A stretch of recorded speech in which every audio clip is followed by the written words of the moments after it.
Alors que Prime Video a déjà confirmé la production d'une 4e saison et d'un spin-off de LOL, Kiri, sort, le programme humoristique du moment qui cartonne en France, l'un des auteurs de l'émission révèle les dessous de celle-ci, notamment derrière le processus de création des cartes Joker.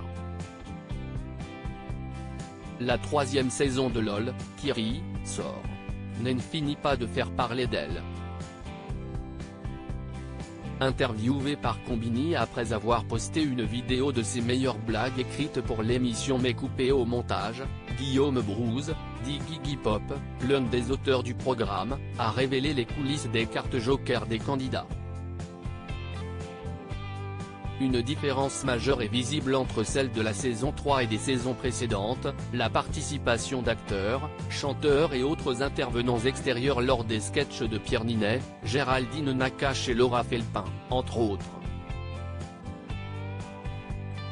Tu ne peux pas dire à des gens, allez, soyez marrant, l'un des auteurs dévoile le processus créatif après avoir expliqué que beaucoup de blagues sont écrites en avance, tu ne peux pas dire à des gens, allez, soyez marrant. Ça ne fonctionne pas comme ça.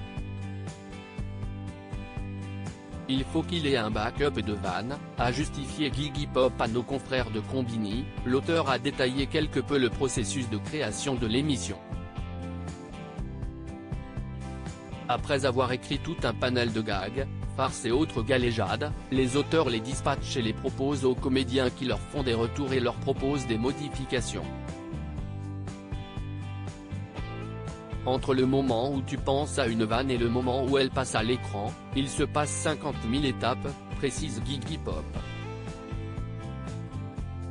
Même processus pour les cartes Joker des candidats. On a comploté par téléphone, le comédien qui accompagne Pierre Ninet évoque sa participation ainsi, l'origine de la carte Joker de Pierre Ninet viendrait des réseaux sociaux, on a vu ce truc un peu marrant sur TikTok, des parcours qui foirent.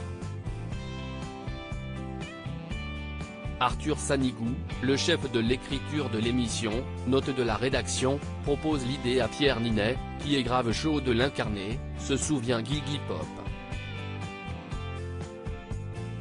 Si l'auteur estime que la vanne en soi n'est pas très marrante, il souligne que l'incarnation de Pierre Ninet la rend pourtant hilarante. Benoît Torgiaiman, le comédien mime qui accompagne l'acteur, est contacté par la production, comme le racontent nos confrères de 20 minutes. On a comploté par téléphone. J'avais l'impression de préparer un raid avec le plus jeune acteur lauréat d'un César. On était dans une chouette énergie pour préparer de drôles de pièges, leur explique le comédien. Dans la semaine précédant le tournage, il est autorisé à répéter le sketch avec Pierre Ninet, on était en mission rigolade. C'était plaisant de le voir rebondir, dire « Ah non, pas de cette manière-là ». Il avait des idées précises, des avis très tranchés sur des futilités. George Alain Jones, invité surprise par excellence Laura Felpin aussi, a rajouté sa patte à sa carte Joker. Au départ, ça devait juste être un cours d'auto-école et ça s'est transformé en pot de départ avec le cumul de toutes les idées, se souvient Gigi Pop. De son côté, la comique a expliqué à nos confrères de TF1 Info vouloir faire venir un personnage, quelqu'un qui viendrait et on ne s'y attend pas du tout. J'ai pensé à Philippe Risoli, Marie-Ange Nardi et Evelyne Thomas. Mais, rêvant de faire intervenir un ancien académicien, Laura Felpin finit par en faire la demande à George Alain Jones via Instagram, il m'a répondu et il m'a dit oui. C'était fou de simplicité. Démarche comparable pour Géraldine Nakache. Parce qu'elle chante toujours des jingles un peu nazes, comme l'a confié Oriane, de Just Vox, à nos confrères de 20 minutes, elle se met à chercher un groupe a cappella pour sa carte Joker. L'actrice contacte alors le quintet en question via Instagram, et, après une première rencontre à Paris, le groupe belge et Géraldine Nakache se met au travail. Elle avait l'idée de son sketch et on a réfléchi par message interposé aux arrangements qu'on pouvait lui proposer, explique la jeune femme. Comme Benoît Torgeman et Pierre Ninet, les membres de Just Vox et Géraldine Nakache ont l'opportunité de répéter leur sketch une fois avant le jour J. Obligés de ne montrer aucune réaction, les membres du groupe s'étonnent secrètement de la course improvisée de Leila Bekti au cours de leur prestation. On n'a rien compris car on ne savait pas que c'était sa stratégie pour ne pas rire. On s'est demandé si elle avait un problème,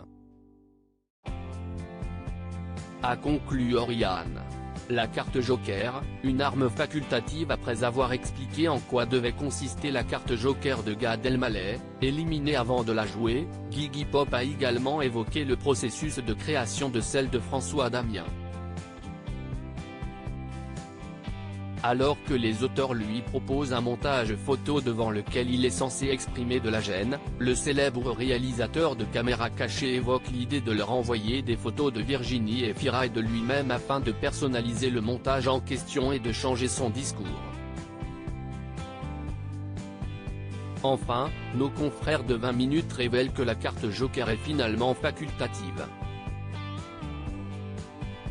En effet, Adèle Exarchopoulos, par exemple, a confié ne pas en avoir préparé. « Je me connais, je me suis dit que si j'avais préparé un truc, j'allais arriver et que j'allais rire. »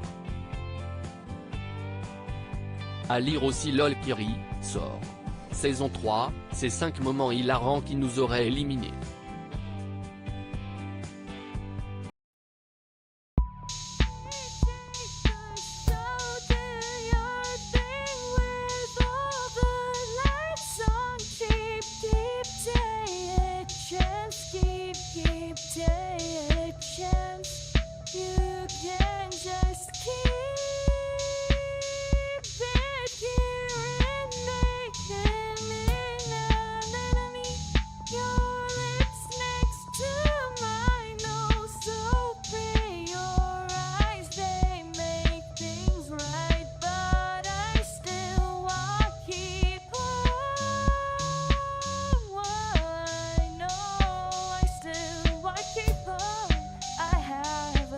Keep it up, I have a